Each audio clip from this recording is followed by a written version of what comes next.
Welcome to Spirit Chat Radio with your host, Jennifer O'Neill, where the focus is to simplify the process of using the spiritual tools and gifts you were born with in a way that fits into your everyday life.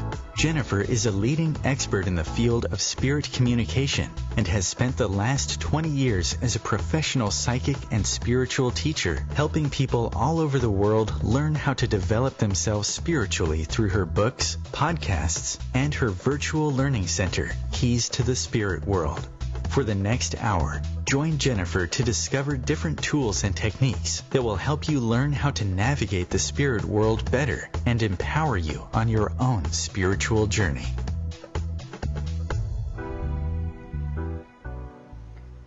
Aloha, everybody, and welcome to Spirit Chat Radio. My co-host, Kayao, is back. Aloha, Kayao.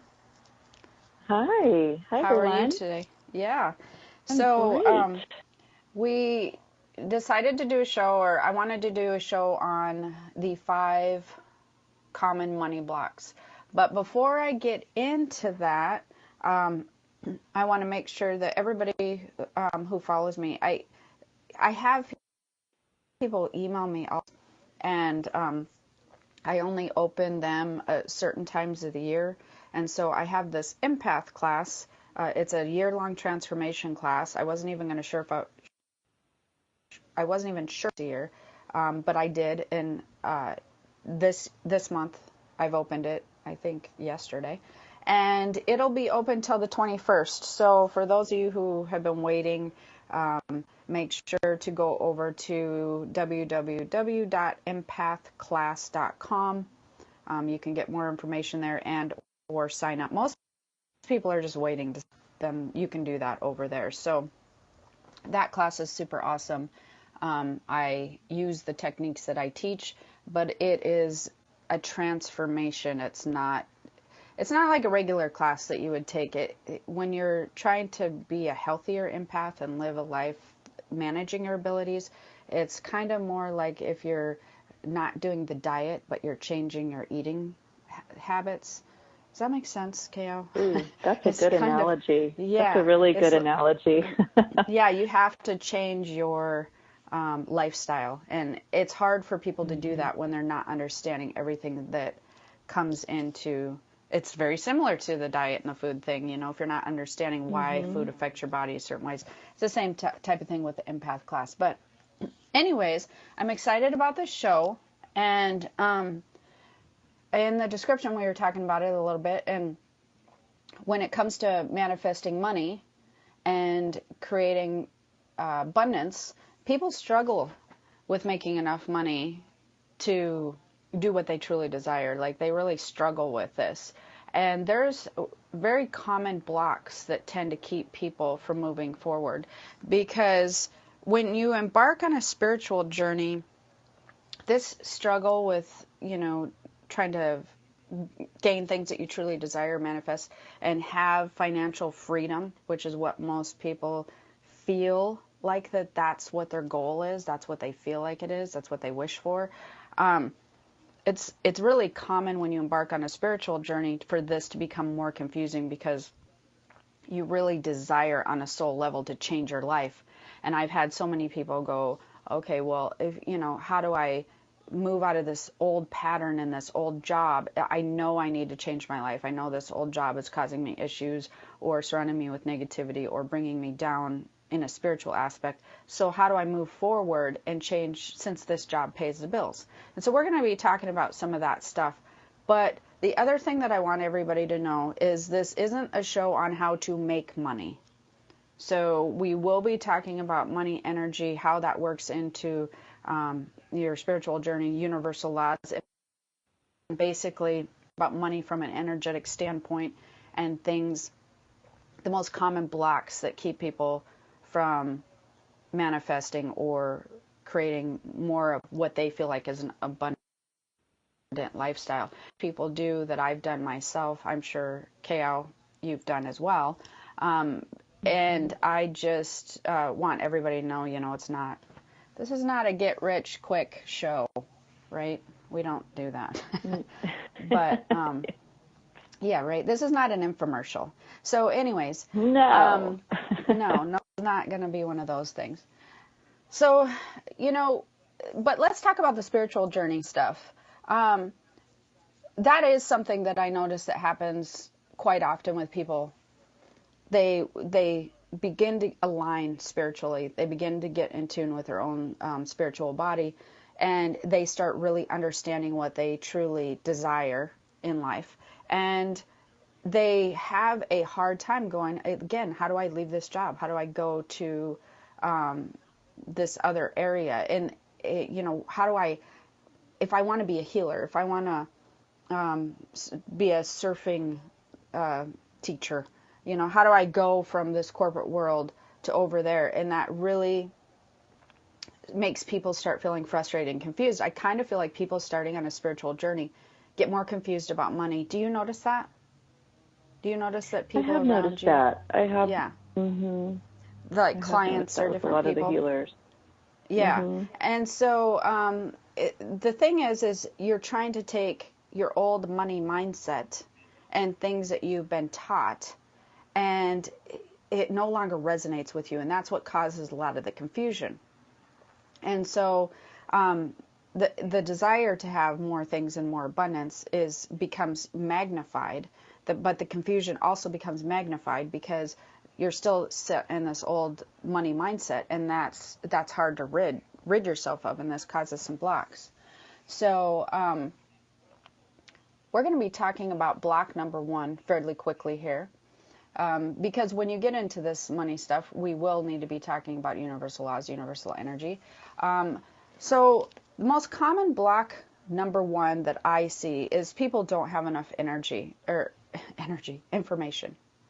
Some people might not have enough energy, but they don't have enough information on how the whole money energy thing works. So, money is energy. It's not paper. It took me, I guess I would say, because, when you're younger, even though I had abilities and I was younger and whatever, and that's why I think kids are so incredibly smart. Kids don't ever think of anything that they desire requiring money. Now, adults would be like, okay, well, that's just ridiculous because everything costs money. And then as you become older, your adults around you are going, well, but this costs $10 and that costs $12. And, they're trying to explain how much everything costs and how it's not attainable. And that is the beginning of your money mindset problem. So all of a sudden, what kids are naturally born with, or you as a child were naturally born with, understanding that how the energy works, how the money flow works, and how you basically work with the law of attraction and that sort of thing, you train your brain to go, okay, no, wait a minute, money's paper. And that piece of paper really holds a lot of power. And so you shift away from understanding money as an energy and how it flows. It ebbs and flows. It comes into your life, it goes out of your life. And you begin to focus on like a physical piece of paper. Has that ever happened to you? Do you ever remember having a switch at any point in time during, like, when you were young and married or any of that? I do. I remember you said it in the very beginning. It's a money mindset. You can't move forward with an old belief, with old patterns. And so for me, I remember realizing it, being aware of old family money patterns or what I was brought up to believe, that I needed to shift that to then open up my own flow, release and let go of my old stagnant beliefs around not receiving money or not charging enough, or like a lot of healers, they have a feeling of, well, I'm doing spiritual work. Should I be getting paid for that? Right. So, well, yeah. One of the things that I worked on really hard, because I have a few stories about this. When I was younger, of course, you're just like, oh, I really desire to have this, or I want this in my life. And it kind of comes in usually, or it seems to, for a lot of children. But we were really, we did not have money. We were poor. That was something that, turn the heat way down type of poor, not have very much food. And this is something that, stuck with me in my young adult life. And I remember when I got married and this wasn't resonating with me anymore because everything hinged upon paper. And I remember having this really weird aha moment that how can this piece of paper have this much power or control? Like, it was bizarre to me. And so I started going, what if there's another way? Like, what if everything, because this was the time I was really working with law of attraction and working with the law of allowing and all that. There must be another way, because I started observing people around me and I started noticing that there was some people who money came very easily to, that they didn't seem to necessarily work harder than other people that I knew that were struggling very much. I know some people who work really hard that struggle paying their bills, or they're not making very much money. And I found that very strange. The work ethic was there. But I started really kind of observing their mindset, and their mindset was different. The people who I know around me who are struggling really intently with having a very good work ethic, and the other people who also had a very good work ethic, but it seemed to become easier. They literally seemed to have they didn't seem to have that almost the money hoarder mindset, which is what I see a lot, where you are so worried about losing it, and you imagine like these people just know every dollar. I worked so hard for this dollar. I worked so hard for this $10, and they almost feel like not angry about it, but aggressive about it, versus the other people who were very relaxed, like, yeah, but I make money all the time. It's always coming in. So we're going to talk a little bit more about that when we come back from this break.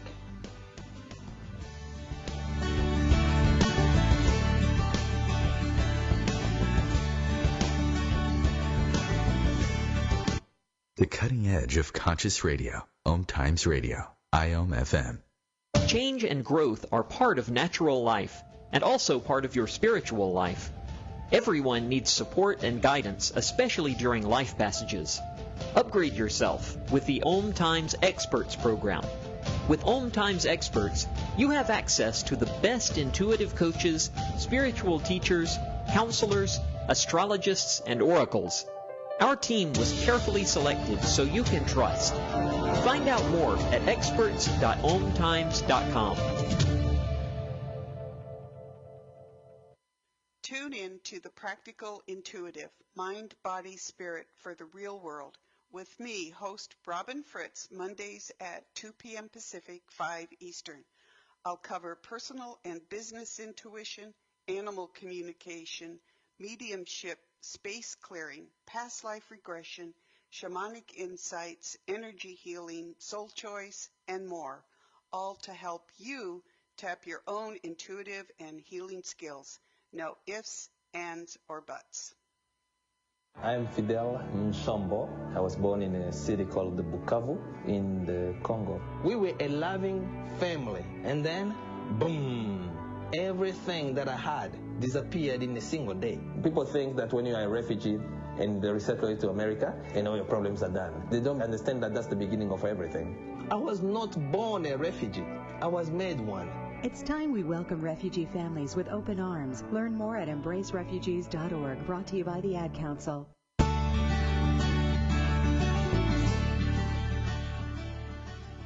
Aloha and welcome back. So we've been talking about 5 common blocks, money blocks, and the first block was what we were talking about prior to the break, which is not enough information. So what I was talking about is a story about when I remember being young, and I remember trying to understand why paper, because money is energy, why paper seemed to hold so much clout or weight, and it seems so weird. I mean, because you could just rip paper up. I mean, it's weird. Not that I would do that, but it seems so strange to me. So when I started observing people around me, one of the things that I did is I thought, okay, well, there's obviously something else to this money thing, which is what I think a lot of people do when they become on a spiritual journey. And I think blocks 1 and 2 are going to kind of run into each other here, but I started thinking, what if it has more to do with my mindset, which is what I was observing outside myself. I was observing people that had a very aggressive mindset on how hard it was to make money, and how other people who were working just as hard, who seemed to have money all the time, seemed to be more relaxed. And of course, I'm working for money. It's going to come in, it's going to go out, but I'm going to bring in more money. It continues to circulate through my life. So they would not have any problem going out and buying a hamburger, or buying a new shirt, because they knew that then more money was going to flow in. It came in, it went out. And so then I started thinking, well, I wonder if I'm thinking about this all wrong. So I thought, and I'll never forget this, because this was really the beginning of me really shifting some of my, which is going to be block number 2, my belief system. I really desired, we had children, we didn't have a lot of money, lived paycheck to paycheck, and I really, really wanted new carpet, because as you know, kids stomp in mud and everything. And but I really also wanted some new couches, and I thought, and it wasn't like nothing big. I think the couches were like $400 or $500, but the carpet seemed like a very big deal to me, because that, for some reason, that seemed to be the hurdle. But I thought, well, you know what? I don't know how this money thing works, but why couldn't I just, how do I know I couldn't just get it somehow? How do I know that it just couldn't come into my life somehow? And I'm not just looking at it going, oh, well, I can't do it with the numbers I'm pulling in. How do I know it just couldn't come to me? Long story short, we had a huge rainstorm. It flooded my basement, and the insurance money that covered the cost of the flooding literally paid for not just carpet upstairs, which is where I wanted it in the first place. It recarpeted my whole downstairs, my whole upstairs, and there was enough money left over for the couches.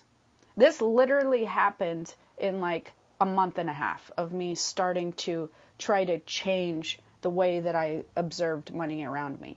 And it blew my mind, because the amount of money that seemed like for a young person in their 20s, and for the oddest way for that to come through, was just life-changing. I mean, do you remember anything happening to you like that was sort of shifted? Did you ever work with manifestation stuff?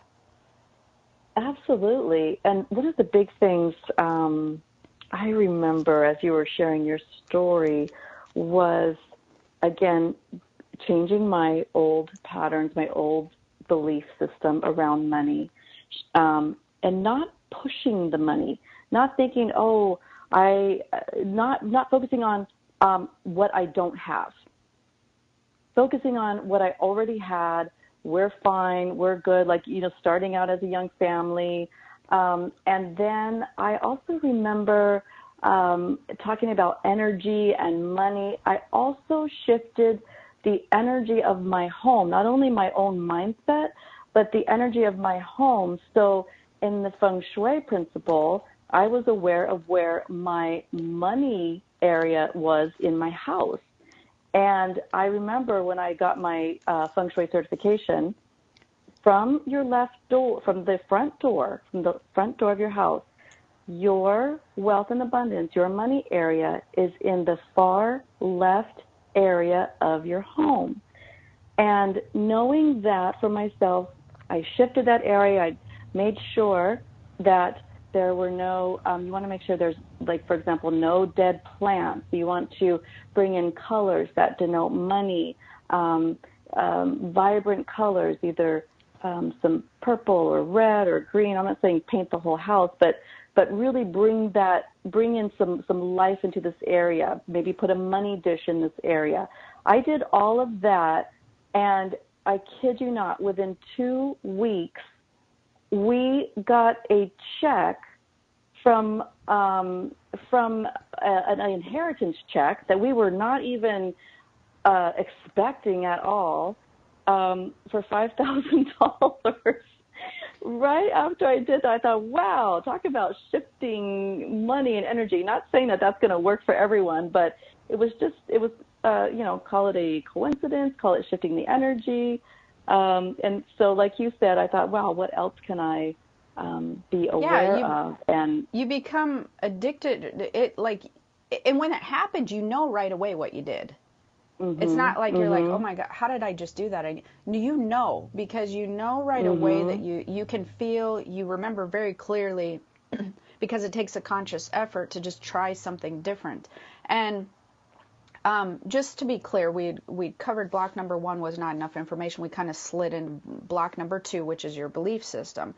This does cause people a lot of problems. It's like I said, it was the way that people are brought up. It's the way that most people, I can't tell you, and especially because we come from the Midwest, and I cannot, the work hard for every single dollar and train your kids to value the dollar is I mean, that is the heart and soul of that place. Unfortunately, that is also why people struggle so much. They put so much weight on this paper. And you know what I find really funny about that? I find the most funny thing I find about that is everything digital is digital now. Everything. So like you're not exchanging paper anymore. There's no paper, no cash going. You're giving them a card, which really has nothing on it potentially. I mean, who do you don't know it. The card itself doesn't hold money. The card, you're exchanging digital numbers. And that even made it more easy for me to sit there and go, that's made it so much easy for me to view. You literally have to detach yourself from your old belief system. And by detach yourself, what I mean is I detached myself from feeling like money had control over me. I detached myself from feeling like money was separate from me and bigger than me somehow. That it had some type of big, like, almost like, this is going to sound weird, but like almost like a celebrity. Money is like a celebrity that you can't really touch. You know it's there. You really want to be around it, but you're not really worthy of it somehow. I started realizing you're manifesting numbers. And then I went so far to go as, okay, well, if I'm manifesting numbers, like that can't be that hard. Like, how come I can't feel the numbers in my bank account go up? You know, how come I can't feel the numbers just like, those little counter things? How come you can't just feel it go up? Like, if that works, there's definitely more to this. Now, for those of you who are going, well, that just sounds ridiculously way too easy and weird. By this time, I had learned a lot about universal laws, and that's where I'm talking about how not enough information come in. I have actually written a book about universal laws. It's on Amazon. You can Google Universal Laws, Jennifer O'Neill. That book is getting hugely great reviews. But when I started really separating money as this huge, powerful thing that wasn't sort of unreachable, which is where I realized my mindset was. I felt like because we had grown up the way we had, and my mother was it was weird. She was always just constantly needed money or like she had such a love-hate relationship with it, more hate. And that's the other thing that I find, that people, they have a resentment relationship with money. And that I find that interesting because they feel like that it kind of controls them. And she did. And the interesting thing was she actually ended up inheriting a large inheritance. And when she passed, she had the large inheritance because she had this weird relationship with money that she just was so, which we're going to get into, she was so afraid of losing it that it was very, very strange. And I did not want that for myself when I watched her with money. So I tried very hard to learn more about the energy and the universal laws and how and so I started consciously making an effort to imagine that it was all just shifting energy, moving. It came into my life, it went out of my life, it came in, and whenever I needed more of it, I would feel it come in more. And so that's where I worked really hard on understanding and working with the universal laws, and then my belief system, which is what we were talking about, and getting rid of the poverty mindset. Because what happens is if you do get this hate relationship with money, or this, this toxic relationship with money. I really think most people have a toxic relationship with money. They do. They feel like it controls them. They feel resentful at it. They feel like it's hard to come by. It's like it cheats on them. It comes in, it leaves. It don't come back. I really feel like it's kind of a toxic relationship. And if you can resolve that in your belief system, and the other thing that is a problem with that when you're trying to resolve your belief system, when you're trying to not resolve it, but change and transform your belief system, is when you're surrounded by people who are struggling all the time and constantly questioning your money decisions, or just talking about it and talking about how they can't pay this bill and that bill, it's hard to change your belief system when you're around people who are very negative about money, just so that you guys know who are out there. So if you're around people who talk very negative, really important that you either don't spend as much time with them, conversations, and try to steer clear of any conversation that has to do with money, because you kind of can fall back in a weird spot when you're when you're dealing with people who have that. Do you feel like people who just out of curiosity, do you feel like most people that struggle with money or don't struggle with money? Poverty mindset, not poverty mindset? You know what? It's it's such a mix. Yeah. It's really such a mix. I would say me too. Mm-hmm. Yeah, it's really a mix. But I know we're going to go to a commercial here real soon. But I wanted to talk briefly about while we're talking about the belief system. Okay, we'll talk about it when we get back. Okay, we'll go over that when we get back. But while we're at break, I want everybody to think about what the people who they're surrounded by are like. Do you feel like the people who surround yourself mainly have a poverty mindset, or they don't? Think about that, and we'll be back.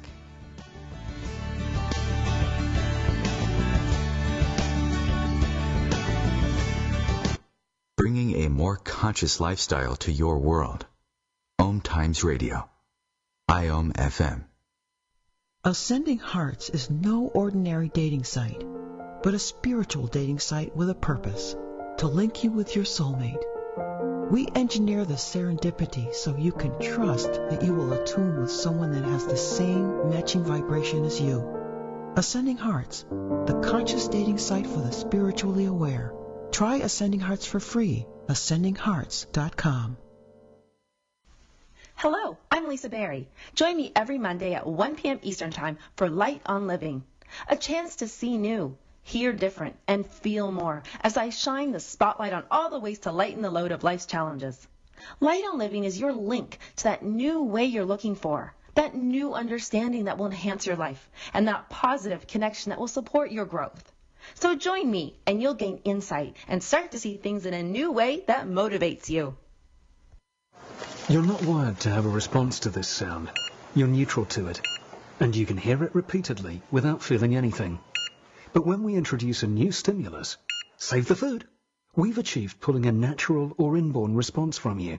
Save the food, because 40% of all food in the US never gets eaten. Save the food. Cook it, store it, share it. Just don't waste it. For tips and recipes, visit savethefood.com.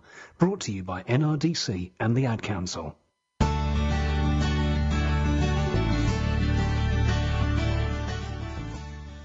Aloha and welcome back. We're talking about the 5 common money blocks.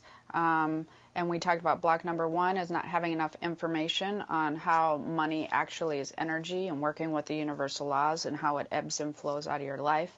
And we've been talking about your belief system would be block number 2, how most people have been trained to have a poverty mindset, and you are taught how hard it is to get money. So it becomes, in your belief system, it becomes stuck there, this poverty mindset. And so we've been talking about that a little bit more and how to get rid of that, how to shift your belief system. And you had something, Kayal, you wanted to talk about or add while we were talking about belief system? Yeah, while we're in that, in block number 2, the belief system, I wanted to touch upon the worth aspect.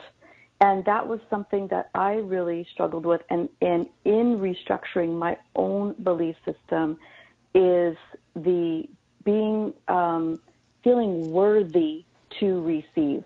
I know that there's a lot of people that my clients, healers that I work with, there's a whole worthy factor.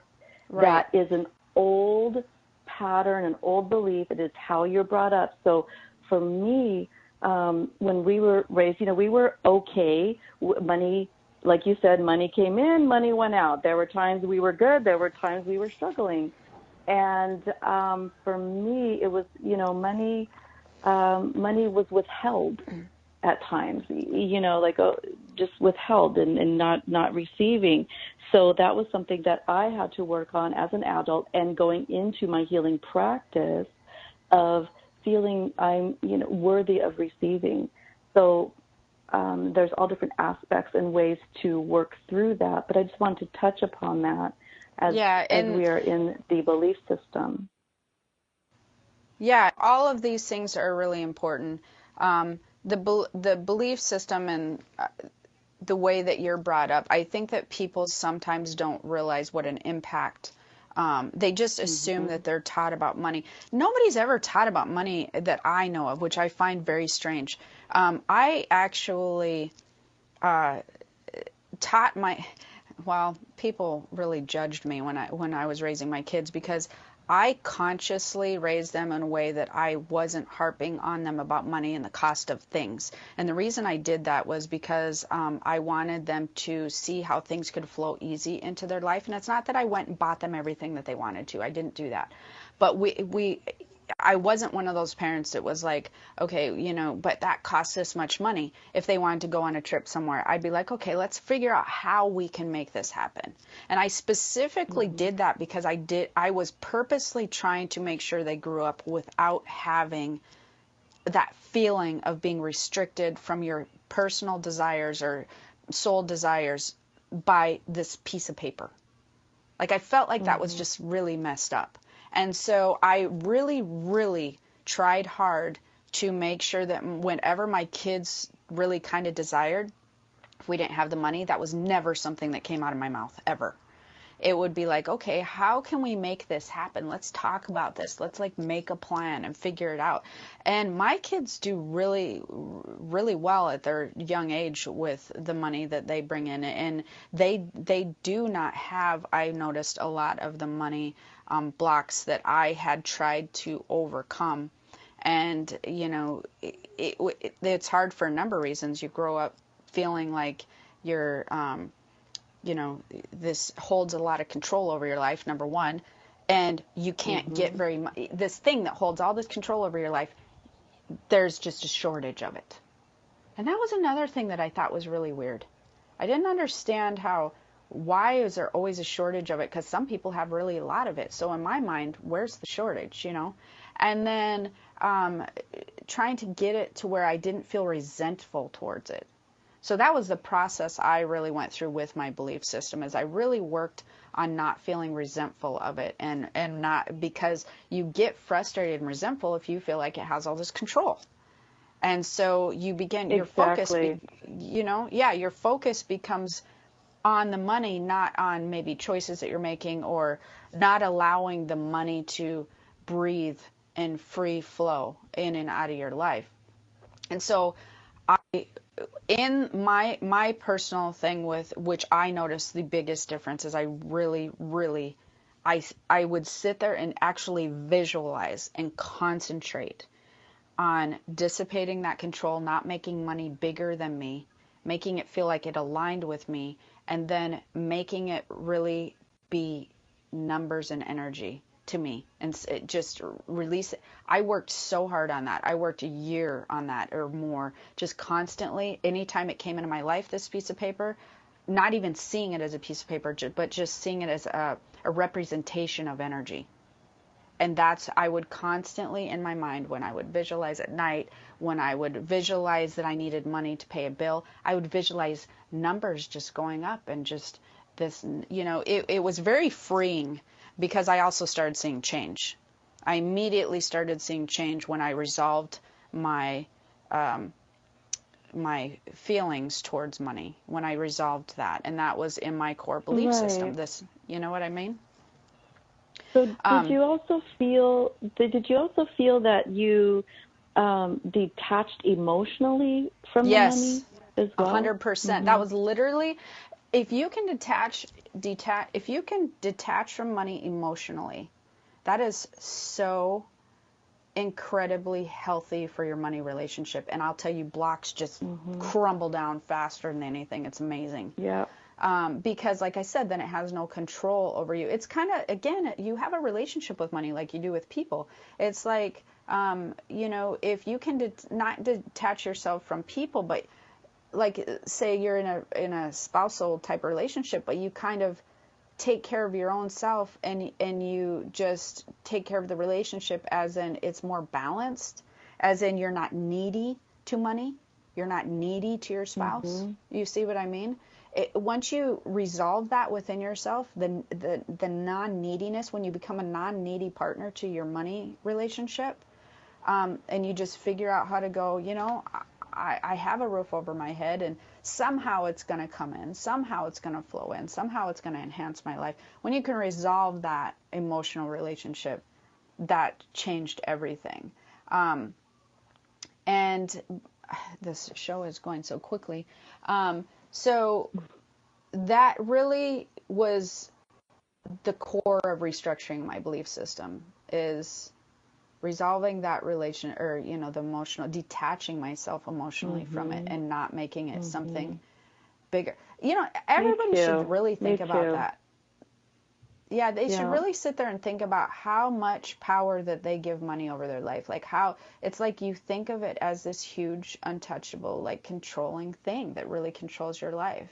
And, you know, yes, it does in some aspects, but you have to let go of that. Anyways, which brings me to block number 3, because if I don't keep moving, we're never going to cover all these blocks. Which is materializing your desires and working with the law of attraction. That's another money mistake that I see people make all the time. And that is when you're on the spiritual journey, people materialize their desires and it kind of hinders the process. And what I mean by that is when you're viewing money as energy and, you know, you're trying to bring things into your life, what do you need money for? Well, you need money like to pay the to eat and, you know, do all the survival things, which is super important.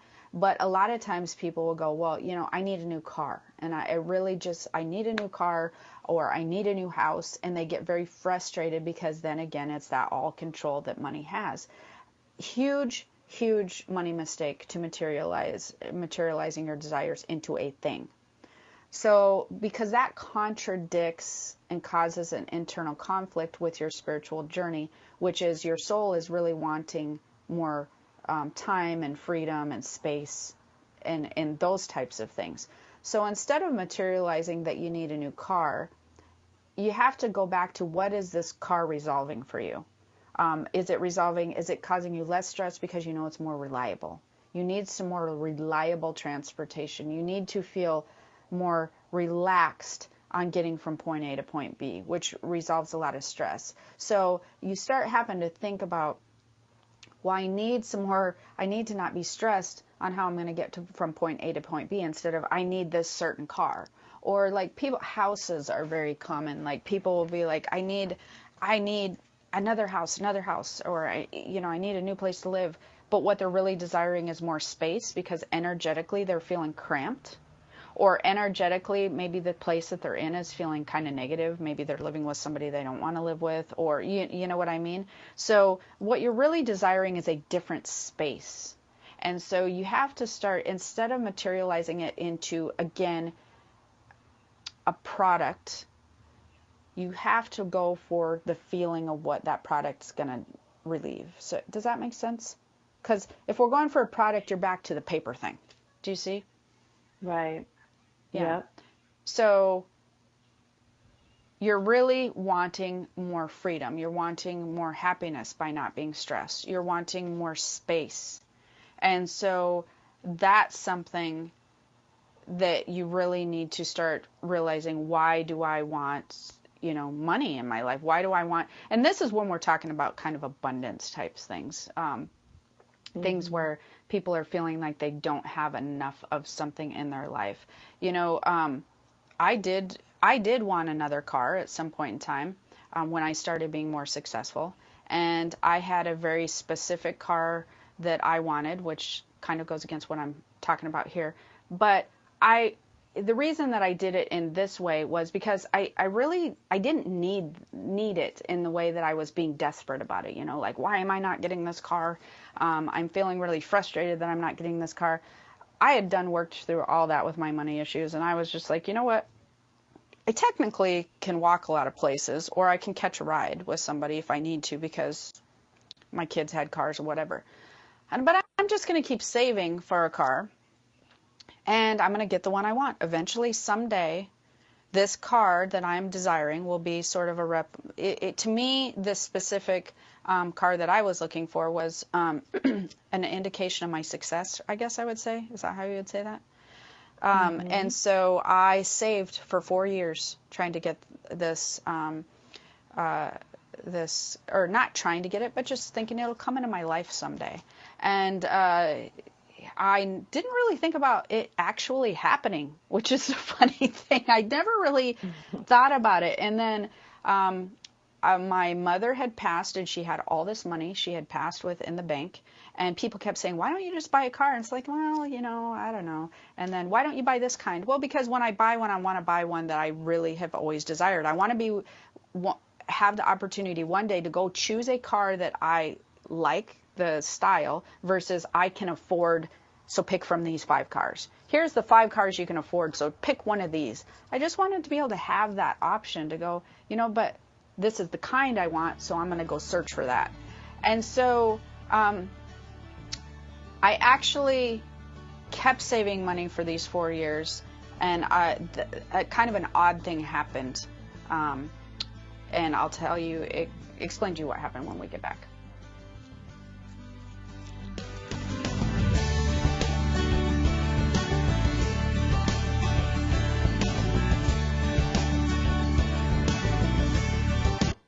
Your conscious connection to a more mindful world. Om Times Radio. IOM FM. Humanity Healing International is a small nonprofit with a big dream. Since 2007, HHI has been working tirelessly to bring help to communities with little or no hope. Our projects are not broad mandates, nor are they overnight solutions, but they bring the reassurance that no one is alone and that someone cares. To learn more, please visit humanityhealing.org. Humanity Healing is where your heart is. Hi, I'm Kelly Fox, host and astrologer of The Astrology Show. Each week, I'll give you access to the current transits, which are a valuable tool that provide astrological information to help unlock the potential each of us has. Understanding the stars can help steer us in the right direction to make better informed choices. So if you're wondering what's going to happen in your week ahead, be sure to tune in to The Astrology Show for guidance. Mondays at 9 p.m. Eastern Time. Listen, my life changed because someone was there to get me to use drugs. No one can understand. People think that having someone who will listen makes it better. I need help. I'm listening. I need help. I think that having someone who will listen makes it better. People understand. No one can get me to use drugs. My life changed because someone was there to listen. Go to heretolisten.com for tips and tools to turn addiction around. Brought to you by the Ad Council.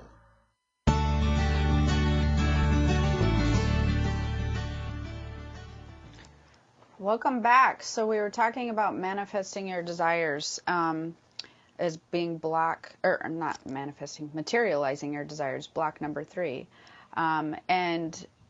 But anyways, the car that I had been wanting and sort of desiring, but I didn't even really think it would happen. For some reason, when my mother had passed actually, and she had passed with all this money, and I am going through my old belief systems and my old patterns and things that she had done, and I thought it was so bizarre that she had just really just had this poverty mindset, yet she had so much money in the bank, and it was really strange to me. And I thought, she never lived her life ever doing she literally passed not doing some of her most desired things that she had the money for, because she was so afraid of losing money, which is what we're going to get into in block number 4. And I thought, what am I waiting? Like, I don't want to be like that. I don't want to just be so afraid of spending money because have a toxic relationship with it, and then I don't, like, I feel like it's not going to come back into my life. And that's how she was. She didn't ever feel like it would come back around, which was weird because she had plenty of it. And so I thought, well, screw it. I'm going to apply for this car loan and see. I don't want to be like that, you know? And it was a luxury car loan, which they're harder to get. And I was approved immediately. Long story short, I then texted the dealership because I thought, well, that was weird. I must be a sign. So I had actually purchased the car within days. And I thought, maybe I'll have regretted that, because it was a lot of money. But it was a sign to me of how I had changed my belief system, how I was beginning to be very successful in my life, which is where it started with the shift in the belief system.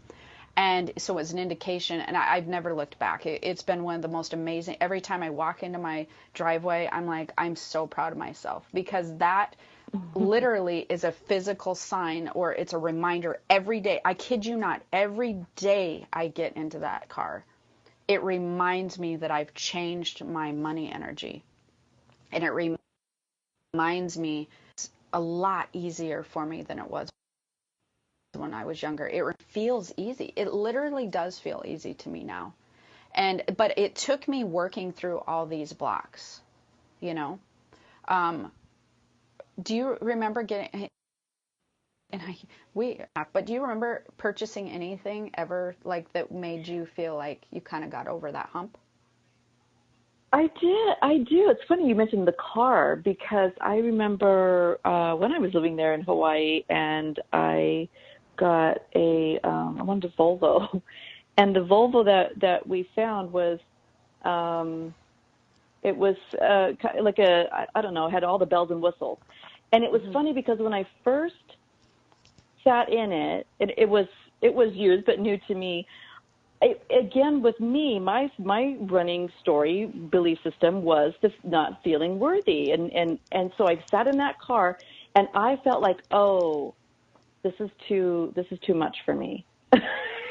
Right. And I would drive it thinking, oh, there's too many things in this car, and I had to really get over that, and it's okay. I deserve this. Like you, I worked hard. It's okay. I can. It's not out of our means or anything like that. And it was really interesting how I felt when I first got in that car, and probably for the first month driving it. But then, we drove that car into the ground. My kids learned how to drive on that car, and it was really.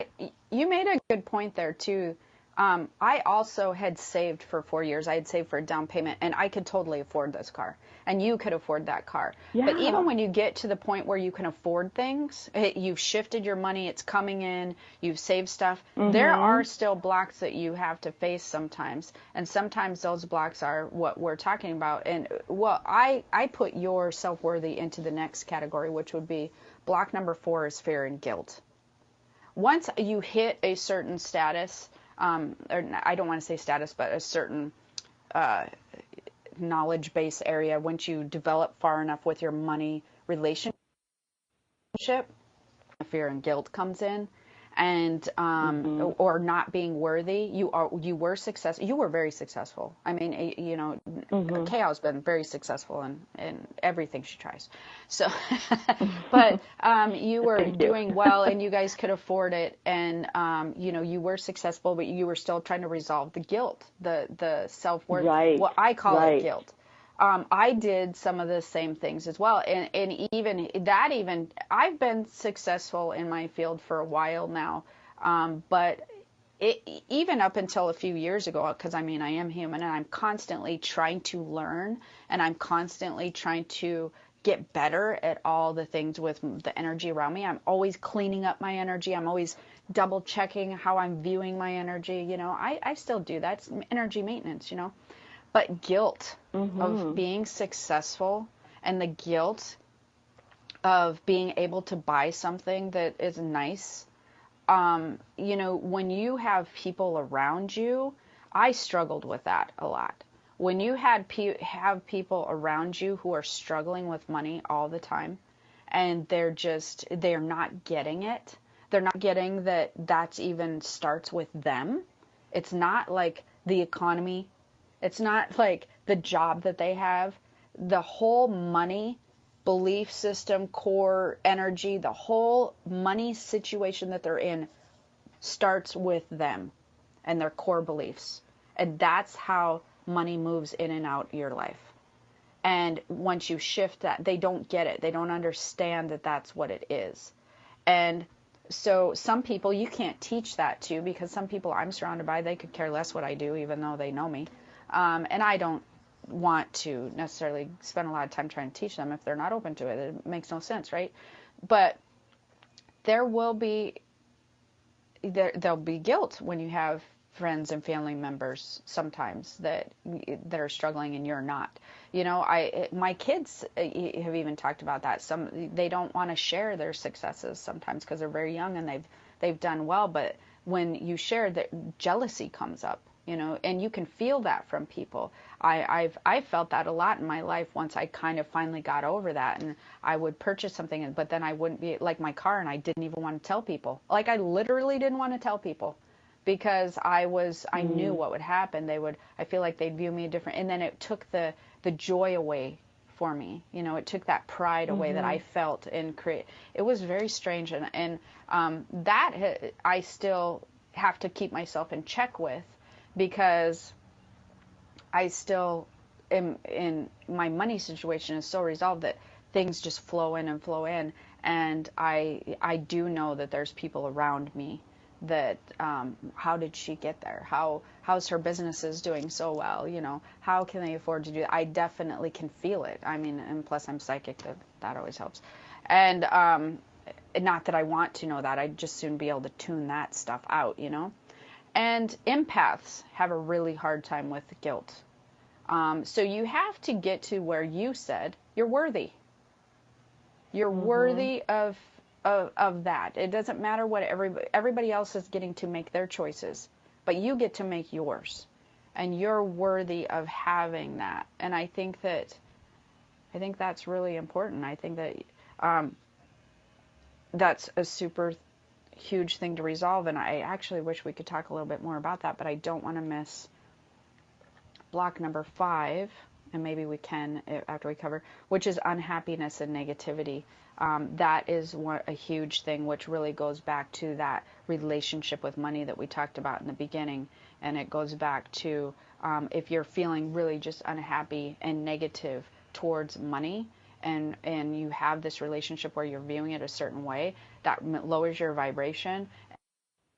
And as far as the universal laws work, which you guys should all go study up on, it actually becomes very hard, like mud, to attract money into your life. It becomes very sticky in the energetic flow, and it doesn't move. It's like quicksand. It doesn't move towards you very much, and it's hard to pull it in. It's really, really hard. And so that's important. How do you feel, before we go, you might be able to tell people, how do you feel like you resolved your self-worth money situation? Gosh, you know what? Or for have me, you? It was the awareness. Yeah. Yeah. No. I'm still working on it. No. But you know, we do, because things come up, right? You never, ever are fully like, I'm healed, I'm fine. No, things come up, ebb and flow, right? Same with ebb and flow of the emotion. Same with, you get triggers, but now we have tools. So how did I get rid of that? How did I overcome the self-worth? Was through, actually my husband helped me a lot, because he has a very healthy money relationship. There's no emotional attachment whatsoever. So when I asked you earlier about did you feel that emotional separation, when I realized money is energy, when I realized that to separate my emotions from the money, and money can come to me freely and easily, then that really started to shift. And then the whole worthiness, that was healing the patterns of, and it was like you said with the mother, it was my mother too, mom and dad, realizing I don't need to carry their money patterns. Or their fear of losing money. Exactly. Yeah. So for my mother, it was not having enough, and we didn't really learn about money growing up, and now we do, but it was realizing that fear of releasing and letting go, not holding on to their own patterns. Right. Well, thank you for joining us today. Hopefully you guys found some of this helpful. We probably should have done a part 1 and part 2. But anyways, stop over on to keystothespiritworld.com. Definitely check out my empath class. It won't be open until 2018. empathclass.com. And then all of our other information will be below. So until next time, have an amazing aloha.